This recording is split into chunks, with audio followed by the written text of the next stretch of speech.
This is Stantling Craig Reservoir. This was built in the late 19th century, so it's about 140 years old. Stantling Craig is a compensation reservoir, so it's never supplied anyone with water directly, but what it does is it regulates the flow in the Cadden Water, which is a tributary of the River Tweed, because there is a Scottish water abstraction much further up that takes water down to the Mant Street treatment works in Galashiels. As part of Scottish Water's capital investment programme, we are closing the water treatment works which serves Galashiels.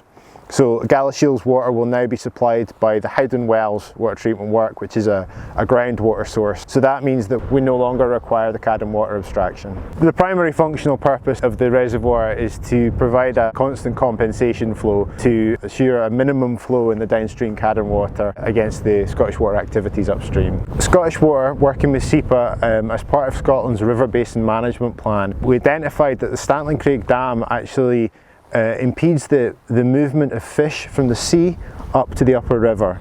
In the river above here, we've got around 10 or 11 kilometres of very good quality salmonoid habitat, so that's sea trout and Atlantic salmon. Unfortunately, because of the presence of the dam, the salmon cannot get to that habitat, so the salmon cannot make that return journey from the sea and they can't utilise that spawning habitat. It's totally blocked to them. This dam's been here, as we say, for about 140 years. In that time, the salmon and the sea trout have been completely stopped from accessing the higher spawning gravels. But even after all that time, perhaps over 50 generations of fish, we do still see the large adults coming up here, coming right up to the dam and attempting to cross through.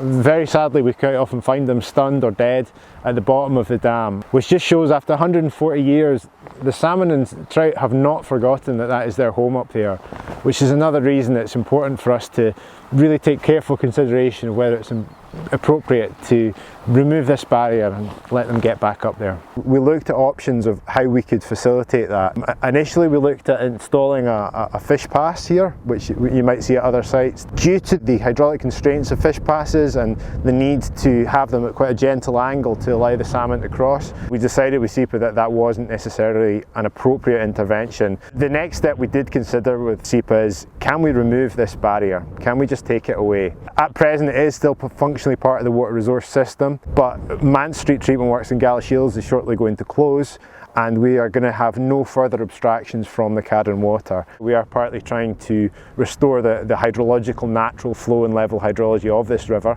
Removing a barrier, this is a category A high risk dam, so it's a very highly regulated structure, something we have to do with extreme care. The two big risks are potential to increase flooding downstream and potential to release sediment down into the river, which could cause a severe ecological harm because that sediment has been backed up for 140 years. So we've conducted an assessment. We were very concerned that the sediment would be unmanageable and that the activity would cause harm to the downstream river. So we decided that the appropriate action would be to take a trial drawdown. So that's what we've done here.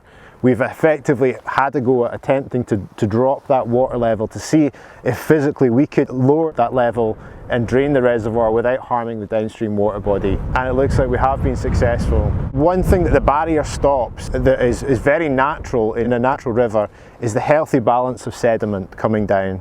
All rivers have some sediment in them, and as they move along they will pick that sediment up and transport it down. When you have an impounding reservoir like this, the sediment will settle out, and then the water released from the reservoir for the compensation flow is actually a lot cleaner than naturally would be the case. So what that water immediately does is it tends to want to pick up material from downstream of the barrier. So that can mean that not only are the fish prevented from accessing the upper catchment, the erosive forces of that overly clean water, we call it hungry water, removes their sediment and can actually cause erosion that you might see downstream of the river.